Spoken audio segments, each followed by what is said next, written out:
Hello दोस्तों, कैसे हो आप सब। Welcome to my channel pharma exam.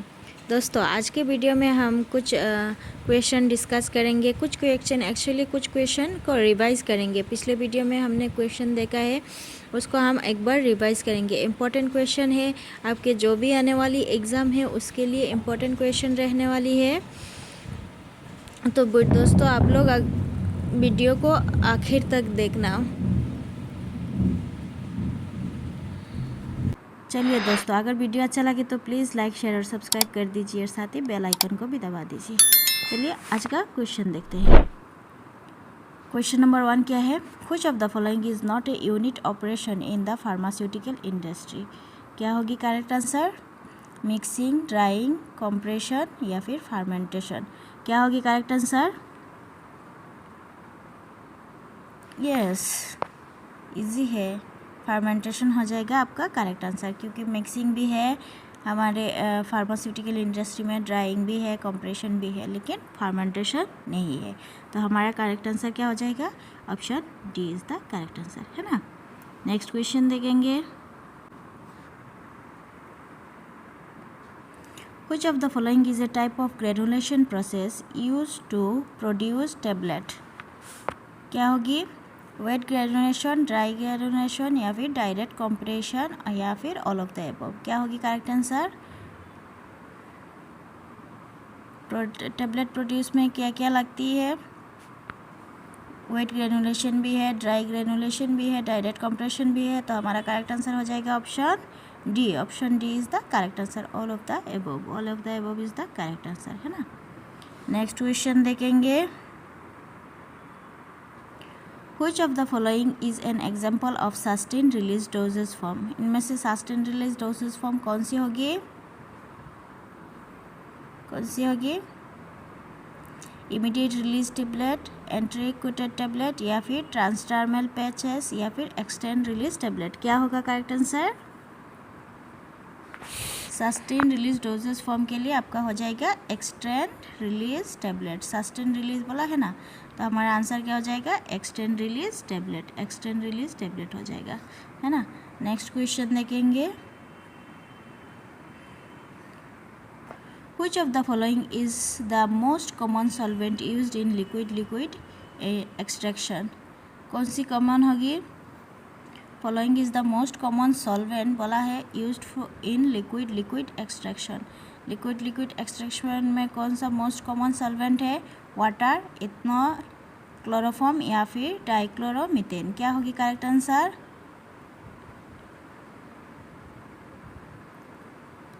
Yes, option D is the correct answer हो जाएगा हमारा। Option D is the correct answer, dichloromethane. Dichloromethane is the correct answer. Next question देखेंगे।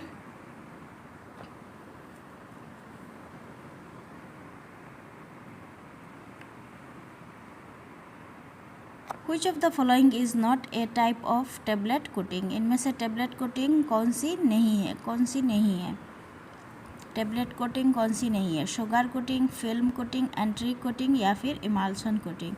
तो क्या हो जाएगा आंसर? शुगर कोटिंग है, फिल्म कोटिंग भी है, एंट्री कोटिंग भी है, लेकिन इमल्शन कोटिंग नहीं है ना। इमल्शन कोटिंग करके कुछ भी नहीं है। तो हमारा आंसर क्या हो जाएगा? Option D. Option D is the correct answer. Option D is the correct answer. Emulsion coating is the correct answer. Next question देखेंगे। कालमेक contains 1% of adrenochrapholetes, 2% of adrenochrapholetes या फिर 1.5% of adrenochrapholetes या फिर 0.5% of adrenochrapholetes? कालमेक कंटेन क्या होगी correct answer? कालमेक में कितने percent एड्रेनोग्रेफोलेट्स रहती है?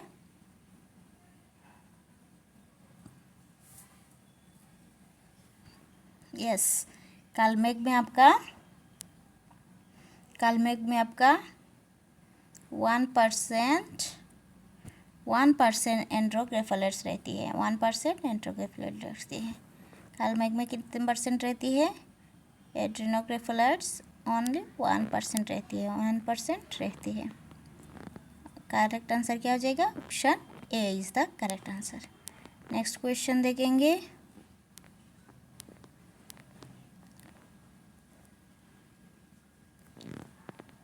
Theodoma is characteristic feature of, किसके कैरेक्टरिस्टिक फीचर है? सिनकोना, क्विलेई या फिर लिकोरेसी या फिर डायोसेक्रा, कौन सी किसके फीचर है, कैरेक्टरिस्टिक फीचर है? Theodoma is characteristic feature of cinchona, quillaja, liquorice या फिर डिओस्कोरिया, किसका आंसर होगा?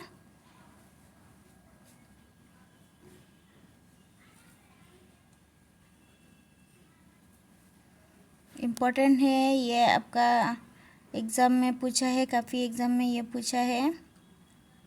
आई थिंक ये जीपेट में भी इसका ये पूछा था।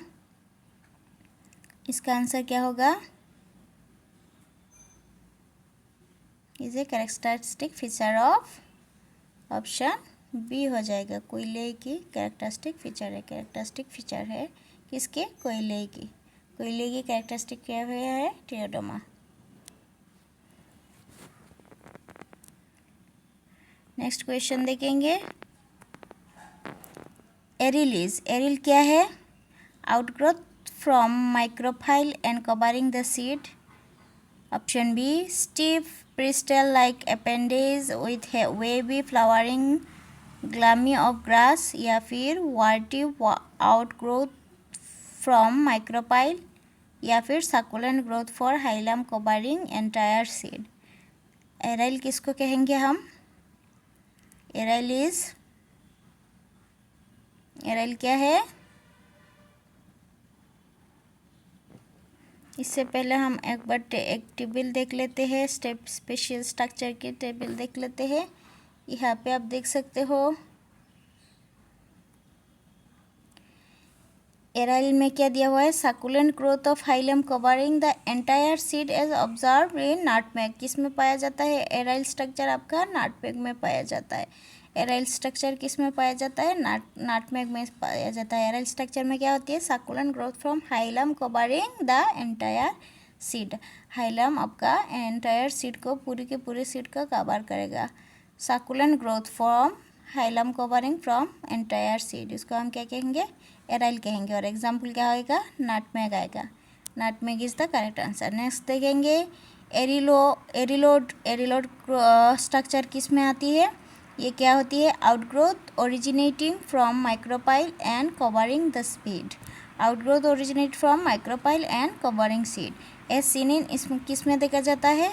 कार्डामोम में देखा जाता है। कार्डामोम में देखा जाता है, कार्डामोम में दिखा जाता है ना। एरिलोड किस में देखा जाता है? कार्डामोम में। और नाटमेग में क्या देखा जाता है? एरिल दिखा जाता है। एरिस्टा किस में दिखा जाता है? Stiff bristle like appendage with many flowering glumes of grass as found in stoparanthus. किस में पाया जाता है? स्टोपारेंथस में पाया जाता है। एरिस्टा किस में पाया जाता है? स्टोपारेंथस में पाया जाता है। और फिर कैरेंकल किस में पाया जाता है? इट इज़ वार्टी आउटग्रोथ फ्रॉम माइक्रोपाइल। वार्टी आउटग्रोथ फ्रॉम माइक्रोपाइल, ये किस में पाया जाता है? कैरेंकल केस्टर में, क्रोटन में और बियोला में पाया जाता है। कैरेंकल किस में प्रेजेंट रहती है? केस्टर तो आपका कई बार पूछा है। केस्टर में किस तरह की स्ट्रक्चर रहती है? स्पेशल क्या स्ट्रक्चर रहती है? तो केस्टर में क्या रहती है? कैरेंकल रहती है। स्ट्रोपोली में क्या रहती है? एनलार्ज फेनिकल रहती है। एनलार्ज फेनिकल एग्जाम्पल क्या है? दातुरा एंड कॉल्सिकम सीड में कौन सी स्ट्रक्चर रहती है? स्ट्रोफोली आपका दातुरा एंड कल्सिकम में होती है। और हेयर्स कहाँ पे रहती है? गोसिपम कॉटन में रहती है। और calotropis are the example of type of outgrowth. Calotropis और गोसिपम में आपका हेयर लाइक स्ट्रक्चर रहती है ना। गोसिपम और क्लेरोट्रोपिस ये इम्पोर्टेंट है, काफ़ी बार अलग अलग एग्जाम में आया है, एक बार देख लेना। एरिल किस में रहती है? नेटमेग में रहती है। एरिलोरी कार्डामोम में होती है। एरिस्टा आपका स्टोपेरेंथस में होती है। कैरेंकल केस्टर क्रोटन और वियोला में होती है। फिर स्ट्रोपोल आपका दातुरा एंड कोल्सिकम में होती है। और हेयर लाइक स्ट्रक्चर आपका गोसिपम एंड क्लेरोट्रोपिस में होती है। तो हमने देख लिया एरिल क्या है? एरिल हमने देख लिया है ना। एरिल क्या है? एरिल इज एरिल इज, इसमें कौन सा आंसर होगा? Outgrowth from micropyle and covering the seed, ये है। Stiff bristle like appendages and web flowering Ghulam, इस ये है। या फिर वर्टी आउटग्रोथ फ्रॉम माइक्रोपाइल, ये है। या फिर succulent growth from hilum covering entire seed, ये है। कौन सी होगी? Yes, succulent growth for hilum covering entire seed, succulent growth from hilum covering entire seed, इसको हम क्या कहेंगे? एरिल कहेंगे, है ना, एरिल कहेंगे। और आउटग्रोथ वाला हमको एरिडोल कहेंगे। और कैरंकल में वर्टी आउटग्रोथ होती है और स्टिफ एरिस्टा में होती है ना। तो इसका आंसर, इसका हमने एक बार देख लिया टेबल किसमें क्या होती है। चलिए नेक्स्ट क्वेश्चन देखेंगे। Coriander, caraway, dill, fennel, name of the type of fruits, किस तरह की फ्रूट्स होती है? ये ड्रूप होती है, वेरी होती है, या फिर क्रेमोकार्प होती है, या फिर ऑल ऑफ द अबव होती है? क्या होगी? कोरिएंडर, कैरावे, दिल, फेनल, ये सब किस तरह की फ्रूट होती है? किस तरह की फ्रूट्स है ये? कोरिएंडर, कैरावे, दिल, फेनल, ये सब क्या है? अम्बलीफेरस फ्रूट है ना। अम्बलीफेरी फैमिली की होती है, अम्बलीफेरस होती है ना, अम्बलीफेरी फ्रूट होती है। तो ये किस तरह की फ्रूट होती है? जो अम्ब्रेला लाइक स्ट्रक्चर रहती है ना, ऐसे ऐसे करके, कोरिएंडर वगैरह में। तो ये किस तरह की फ्रूट्स होती है? ये आपका किस तरह की फ्रूट होगी? ये क्रीमोकार्प होती है, क्रीमोकार्प होती है। ऑप्शन सी हो जाएगा correct answer, cremocarp is the correct answer. Coriander, dill, fennel, ये कौन सी फैमिली के है? अम्बलीफेरी फैमिली की है। दोस्तों अगर वीडियो अच्छी लग रही है तो प्लीज़ लाइक, शेयर और सब्सक्राइब कर दीजिए। आपके दोस्तों के साथ भी शेयर कर दीजिए ताकि उसको भी मौका मिले एग्ज़ाम की तैयारी करने के लिए, है ना। और अगर आपने सब्सक्राइब नहीं किया तो प्लीज़ जाके सब्सक्राइब कर दीजिए चैनल को। Adam's apple is also known as, क्या कहते हैं? एडम्स एप्पल्स को क्या कहते हैं? ओरोफेरिंग्स को कहते हैं क्या? एपिग्लोटिस, थायराइड कार्टिलेज, या फिर कैरिकॉइड कार्टिलेज, किसको हम एडम्स एप्पल कहते हैं?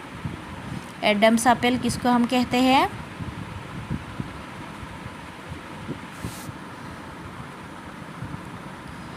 एडम्स एप्पल हम किसको कहेंगे? यस, एडम्स एप्पल हम किसको कहेंगे? थायराइड कार्टिलेज को कहेंगे। थायराइड कार्टिलेज को हम क्या कहेंगे? Adam's apple. थायराइड कार्टिलेज को हम क्या कहेंगे? एडम्स एप्पल्स, है ना। याद रखना है, एडम्स एप्पल किसको कहते हैं? थायराइड कार्टिलेज को। थायराइड कार्टिलेज को क्या कहते हैं? Adam's apple. नेक्स्ट क्वेश्चन देखते हैं। Duration of ventricular systole is, ventricular systole का ड्यूरेशन कितना होती है इन कार्डिक साइकिल में? कार्डिक साइकिल में वेंट्रिकुलर सिस्टोल की, सिस्टोल बोला है, वेंट्रिकुलर सिस्टोल का ड्यूरेशन कितना होता है? 0.8 सेकेंड, 0.1 सेकेंड, 0.3 सेकेंड, या फिर 0.4 सेकेंड। कितने सेकेंड्स होती है कार्डिक साइकिल में? कार्डिक साइकिल में आपका ड्यूरेशन कितना होती है वेंट्रिकुलर सिस्टोल के? वेंट्रिकुलर सिस्टोल की कितना होती है?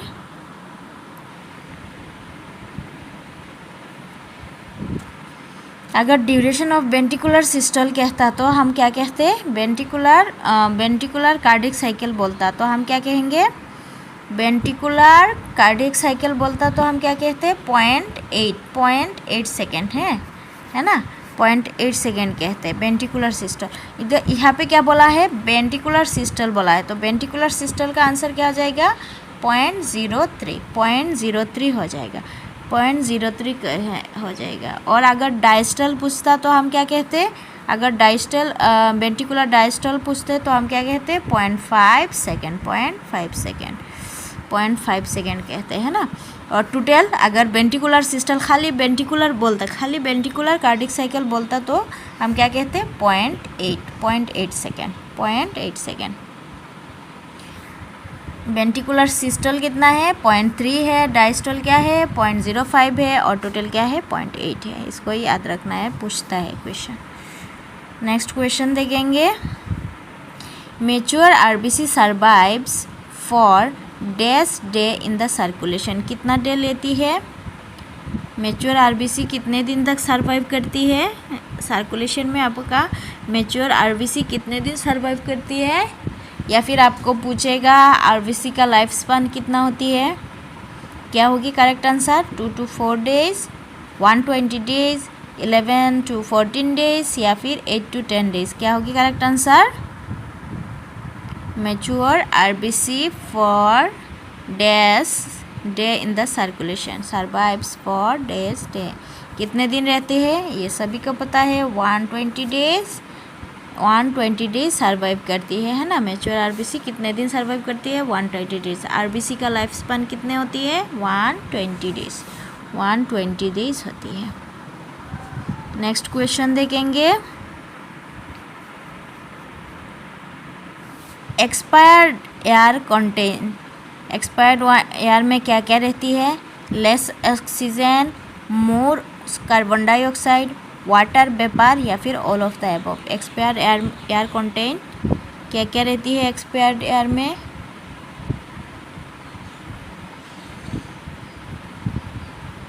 एक्सपायर्ड एयर में क्या क्या रहेगी?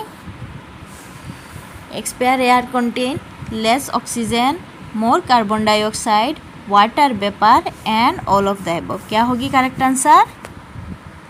यस, इसका आंसर हो जाएगा आपका all of the above. All of the above is the correct answer. Expire air में आप अगर सांस छूटते हो उसमें क्या क्या रहती है? लेस ऑक्सीजन होती है, ऑक्सीजन कम होती है, कार्बन डाइऑक्साइड ज़्यादा होती है और साथ में वाटर वेपर भी होती है। तो आंसर क्या हो जाएगा? ऑप्शन डी हो जाएगा करेक्ट आंसर। ऑप्शन डी हो जाएगा करेक्ट आंसर। नेक्स्ट क्वेश्चन देखते हैं। Propagation of food through GIT occurs by, propagation of food through GIT occurs by किस तरह की होती है? एनाफाइलेक्सिस, डायलिसिस या फिर पेरिस्टेलिस या फिर पेरिस्टोलिस। क्या होगी correct answer? Propagation of food through GIT occurs by, कैसे occur होती है?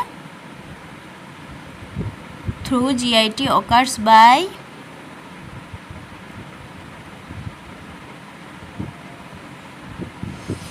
देखिए आप लोग बोलेंगे कि ऑप्शन सी और डी तो सेम है। नहीं, सी और डी सेम नहीं है। ये थोड़ा सा ट्रिकी क्वेश्चन है, आप लोग को सिर्फ ध्यान देना है। इसके बीच में क्या फ़र्क है सी और डी में? सी और डी में क्या फ़र्क है? ई और ए का फ़र्क होती है ना। देखिए अगर आप जल्दी आंसर कर लेंगे तो आपका आंसर गलत भी हो सकती है ना, गलत भी हो सकती है। इसका आंसर क्या होगा?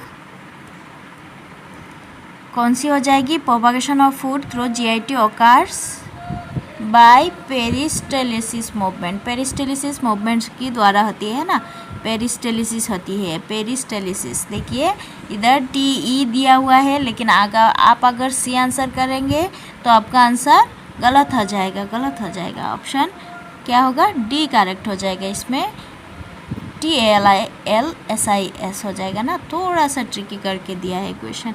इस तरह की क्वेश्चन देखना है, ध्यान में रखना है, आराम से आपको आंसर करना है, आराम से आंसर करना है। नहीं तो देखिए आप जानते हैं फिर भी आंसर गलत हो जाएगा।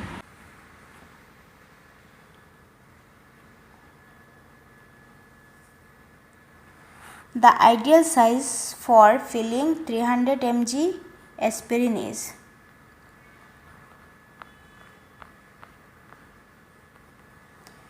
The ideal size for filling 300 mg aspirin. इसके लिए आपको mg का जो टेबल है ना उसको देखना पड़ेगा, उसको आप लोग को याद करना पड़ेगा। तो अगर ज़ीरो का क्या होगा? कितना mg है? ज़ीरो का 450 mg होती है। 1 का क्या होगी? 300 mg होती है। 2 का क्या होगी? 2 का 250 mg होती है और 3 का 200 होती है ना। तो हमारा आंसर क्या होगा? 300 mg फिलिंग के लिए कितना आइडियल साइज होना पड़ेगा? 1 is the correct answer. Option 2 is the correct answer. 1 होना चाहिए। 1 का 300 mg होती है ना। तो करेक्ट आंसर क्या हो जाएगा? Option 2। Option 2 is the correct answer. 1 हो जाएगा। नेक्स्ट क्वेश्चन देखेंगे। Gelatin is used as a और एन। जिलेटिन किस लिए यूज़ किया जाता है? As a encapsulating agent, an antimicrobial agent और एज ए विस्कोसिटी एजेंट और टैबलेट ग्लाइडेंट। किस लिए यूज़ किया जाता है? Yes, option A is the correct answer, encapsulating agent. Gelatin is encapsulating agent. Option A is the correct answer. Next question देखेंगे। Moisture content of empty capsule shell should be between. Moisture content of empty capsule shell should be between. किस moisture content capsule के कितना होना चाहिए? 12 to 15, 5 to 8 degree, 5 to 8%, 2 to 6% और 20 to 25%। क्या होगा answer? इसका आंसर हो जाएगा option A, 12 to 15%। 12 to 15% moisture content होना चाहिए empty capsule shell. Empty capsule shell में 12 to 15% होना चाहिए मॉइस्चर कंटेंट। नेक्स्ट क्वेश्चन देखेंगे। दोस्तों वीडियो अगर अच्छा लग रहा है तो प्लीज़ लाइक, शेयर और सब्सक्राइब कर दीजिए। और एक लाइक भी बनता है ना, आप लोग कमेंट करके बताइए, अगर कुछ गलत हो रहा है तो बताइए, और अगर आपको वीडियो अच्छा लग रहा है फिर तब भी बताइएगा। नेक्स्ट देखेंगे। Dash is specially design to fill pellets in capsule. Dash is design to fill pellets in capsule. Pellets in capsule इसको हमने देखा है, क्या होगा इसका करेक्ट आंसर? रोटोफिल, रोटोसॉर्ट और एकोफिल। क्या होगा इसका करेक्ट आंसर? क्या होगा? Yes, rotofil is the correct answer. Rotofil is the correct answer. Option A is the correct answer. Next question देखेंगे। Bloom is a measurement for dash of gelatin. Bloom is a measurement for dash of gelatin. क्या होगा answer? Bloom strength. इससे काफ़ी question पूछा जाता है, ये बहुत ज़्यादा इम्पोर्टेंट टॉपिक है ब्लूम स्ट्रेंथ। ब्लूम स्ट्रेंथ को हम और क्या कहते हैं? जेल स्ट्रेंथ भी कहते हैं, है ना। ब्लूम स्ट्रेंथ को हम जेल स्ट्रेंथ भी कहते हैं। Bloom strength is measurement for dash of gelatin. क्या होगा इसका आंसर? डिसोल्यूशन, एडहेटिवनेस, क्या इलास्टिसिटी और कोहेसिवनेस। क्या होगा correct answer? yes, option D, cohesiveness is the correct answer. Cohesiveness measurement for cohesiveness of gelatin molecules. Cohesiveness of gelatin capsule. Cohesiveness of gelatin capsule. Next question देखेंगे। The measurement of cohesive strength. Cohesive strength of the cross-linked that occurs between gelatin molecule and is proportional to the molecular weight of gelatin is called. क्या कहते हैं? हमने पिछले question में देखा है, क्या कहते हैं? कोहेसिव स्ट्रेंथ क्या होगा? Yes, bloom strength. Bloom strength को कहते हैं the measure of cohesive strength of the cross linking that occurs between gelatin capsule and is proportional to molecular weight of gelatin is called bloom strength. क्या कहते हैं? Bloom strength कहते हैं। Next देखेंगे। के लिए या फिर टिटेनस के लिए बीसीजी क्या है? ये लाइव वैक्सीन है ना, लाइव वैक्सीन है। और किसमें दिया जाता है? कौन सी डिजीज़ में? सभी को पता है, बीसीजी आपका टीबी में दिया जाता है ना, ट्यूबरक्लोरोसिस में दिया जाता है। ट्यूबरक्लोरोसिस इज द करेक्ट आंसर। ट्यूबरक्लोरोसिस में दिया जाता है। नेक्स्ट क्वेश्चन देखेंगे।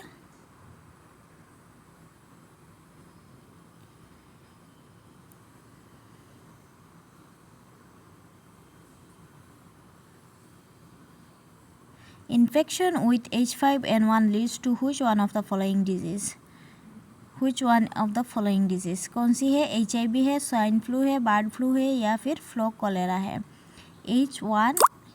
H1N1 कौन सी वायरस है? HIV की, स्वाइन फ्लू की, बर्ड फ्लू की या फिर फ्लो कॉलेरा की? किसकी है?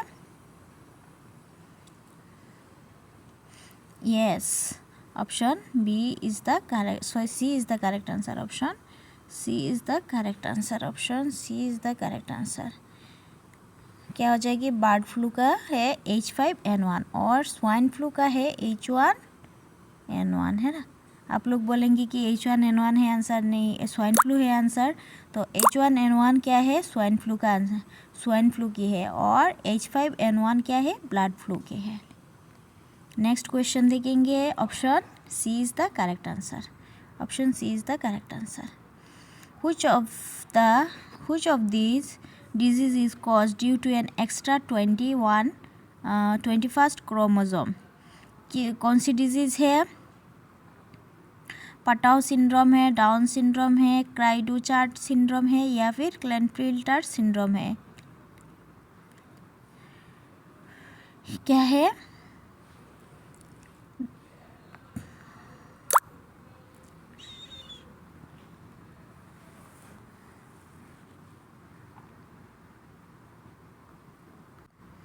क्या होगी correct answer, 21st chromosome extra, एक एक्स्ट्रा क्रोमोसोम, 21st क्रोमोसोम में एक एक्स्ट्रा क्रोमोसोम होती है, वो उस सिंड्रोम को हम क्या सिंड्रोम कहते हैं, यस उसको हम कहेंगे डाउन सिंड्रोम, डाउन सिंड्रोम कहेंगे, है ना, डाउन सिंड्रोम कहेंगे।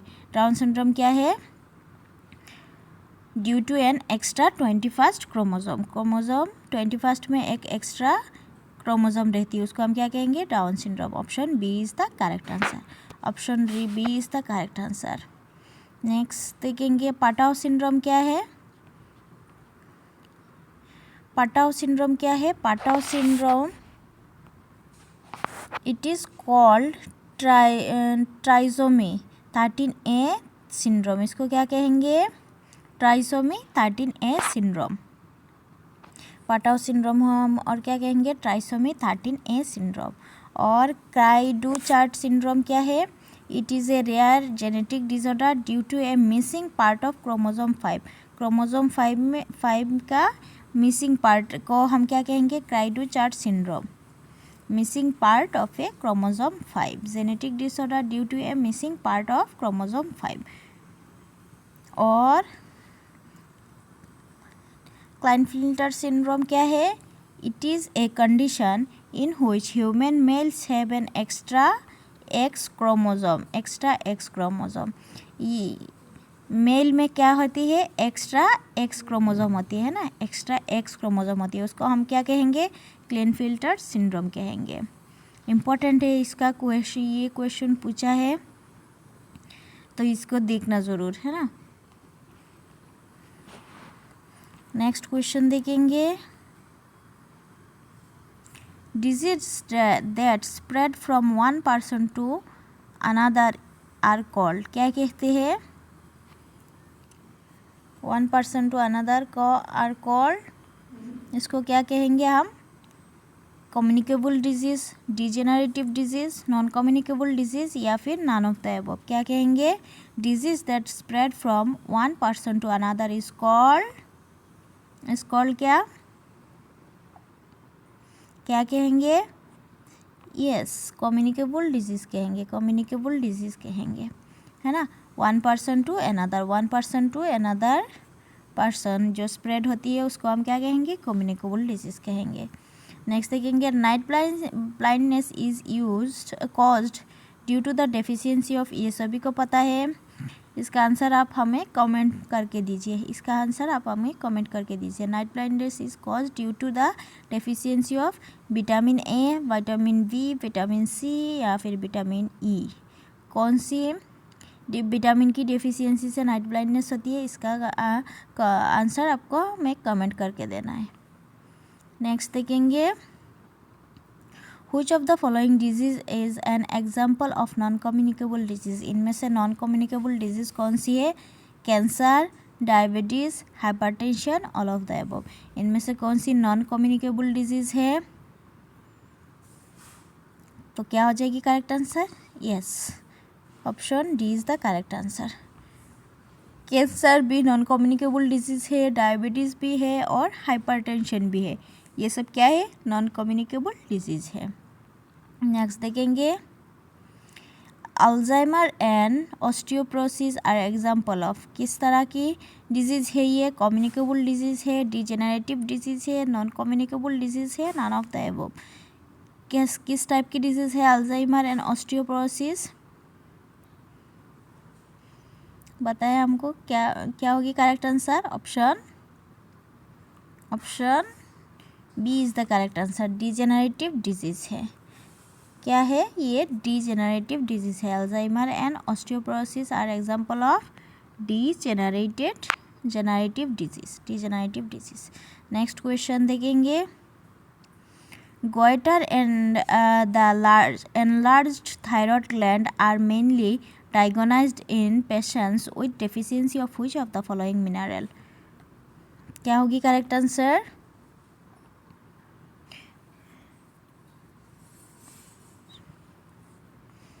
गोइटर किसकी डिफिशियंसी से होती है? यस, आयोडीन के डिफिशियंसी से होती है। Option B is the correct answer. Goitre किसकी डिफिशियंसी से होती है?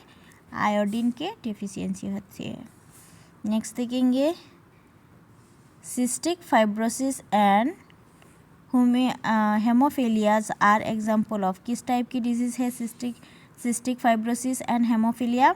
हेरिडिटी डिजीज़ है, डिजेनरेटिव डिजीज़ है, डेफिशिएंसी डिजीज़ है, या फिर नन ऑफ द अबव। क्या होगी correct answer?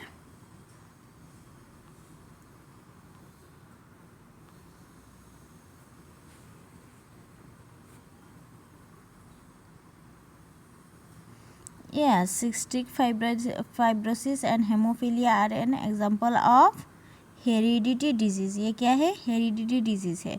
Option A is the correct answer. ये क्या है? हेरिडिटी डिजीज है। नेक्स्ट क्वेश्चन देखेंगे। Which of the following disease is caused by a various pathogenic microorganism? Various pathogenic micro organism जो disease cause करती है उसको क्या कहेंगे? डेफिशिएंसी डिजीज़ कहेंगे, हेरिडिटी डिजीज़ कहेंगे, इन्फेक्शस डिजीज़ कहेंगे, या फिर डिजेनरेटिव डिजीज़ कहेंगे। क्या कहेंगे? Pathogenic micro organism caused by pathogenic micro organism. इसको हम क्या कहेंगे? इसको हम? Yes, option C is the correct answer. Option C is the correct answer. इसको हम क्या कहेंगे? इन्फेक्शस डिसीज़ कहेंगे, है ना? Caused by various pathogenic micro organism. Next देखेंगे। Which of the following disease is caused by protein deficiency? इनमें से प्रोटीन डेफिशिएंसी से कौन सी डिजीज होती है? एनीमिया, क्वाशियोर, हाइपोथायरॉयडिज्म, या फिर ऑल ऑफ द अबव। क्या हो जाएगी करेक्ट आंसर? प्रोटीन डेफिशिएंसी से कौन सी डिजीज़ होती है? सभी को पता है प्रोटीन डेफिशिएंसी से कौन सी डिजीज़ होती है? यस, प्रोटीन डेफिशिएंसी से आपका क्वाशियोर होती है ना? Option B is the correct answer. Option B is the correct answer. Next question देखेंगे। The deficiency disease can be prevent by. कैसे प्रिवेंट किया जाता है? प्रोलॉन्ग कुकिंग से, ईटिंग ओनली फ्रूट से, ओनली फ्रूट खाने से होती है, या फिर ईटिंग ओनली वेजिटेबल्स, या फिर eating food with good nutritional value. क्या होगी correct answer? Deficiency disease can be prevent by. कैसे प्रिवेंट किया जाता है? क्या होगी ऑप्शन? कौन सी ऑप्शन करेक्ट होगी? The deficiency disease can be prevented by eating food with good nutritional value. आपको न्यूट्रिशन भी चाहिए, है ना? प्रोलॉन्ग कुकिंग करने से थोड़ी ना होगा। ईटिंग ओनली फ्रूट्स खाने से थोड़ी ना होगा, या फिर ओनली वेजिटेबल खाने से थोड़ी ना हो गया। आपको क्या चाहिए? Eating food with good nutritional value. तो क्या हो जाएगा? Option D is the correct answer. Nutrition भी चाहिए ना, तो करेक्ट आंसर क्या हो जाएगा? Option D is the correct answer. Next question देखेंगे। AIDS, common cold, dengue fever and influenza are example of. ये किस टाइप की डिजीज़ है? डेफिशिएंसी डिजीज़ है, इन्फेक्शस डिजीज़ है, फिजियोलॉजिकल डिजीज़ है, या फिर नॉन इन्फेक्शस डिजीज़ है। क्या क्या है, AIDS, common cold, dengue fever and influenza are example of किस तरह की डिजीज़ है ये? यस, इसका आंसर हो जाएगा ऑप्शन डी, ये इन्फेक्शस डिजीज़ है। ये सब किस तरह की डिजीज़ है? इन्फेक्शस डिजीज़ है। Infectious disease is the correct answer. Option B is the correct answer. Next देखेंगे, which of the following vitamins functions as both hormone and visual pigment. इनमें से कौन सी है जिसमें जो हार्मोन भी है और विजुअल पिगमेंट भी है? थायमिन, रेटिनॉल, राइबोफ्लाविन या फिर फोलिक एसिड?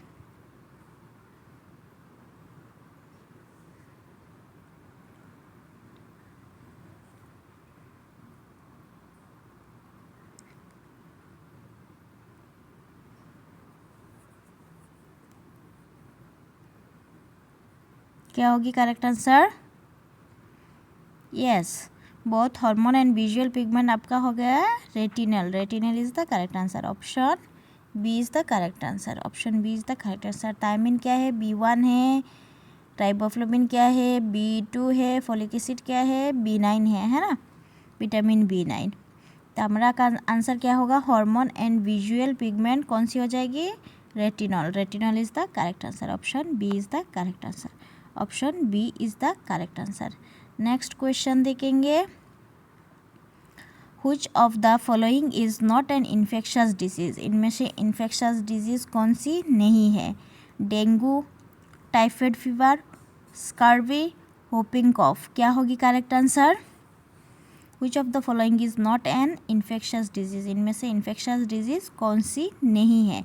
नॉट बोला है, कौन सी नहीं है ना। दोस्तों ये था आज का लास्ट क्वेश्चन। नेक्स्ट वीडियो में हम और कुछ टॉपिक के ऊपर डिस्कस करेंगे। कौन सी टॉपिक चाहिए आप लोग हमें कमेंट करके बताएं। इम्पॉर्टेंट क्वेश्चन था दोस्तों। अगर वीडियो अच्छी लगे तो प्लीज़ लाइक, शेयर और सब्सक्राइब कर दीजिए और साथ ही बेल आइकन को भी दबा दीजिए ताकि आपको नोटिफिकेशन मिलती रहे।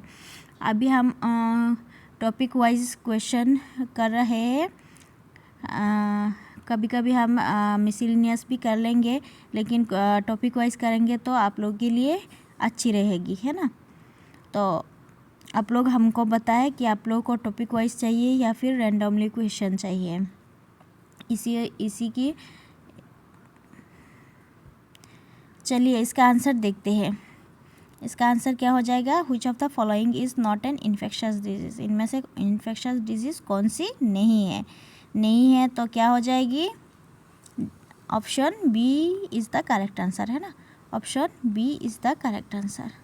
क्या हो जाएगी? Option B. देखिए, scurvy is the correct answer. Scurvy is the correct answer. Scurvy क्या है? ये विटामिन सी की डिफिशियंसी से होती है ना। विटामिन सी के डिफिशियंसी से होती है। ये कैसा डिजीज़ है? डेफिशिएंसी डिजीज़ है ना। इस स्कर्वी कौन सी डिजीज़ में आएगी? डेफिशिएंसी डिजीज़ में आएगी। और infectious disease, not an infectious. और डेंगू, टाइफाइड फीवर, व्होपिंग कॉफ, ये सब आपका इन्फेक्शस डिजीज़ में आ जाएगी। तो आज के लिए इतना ही था। नेक्स्ट वीडियो में मिलते हैं। Thank you.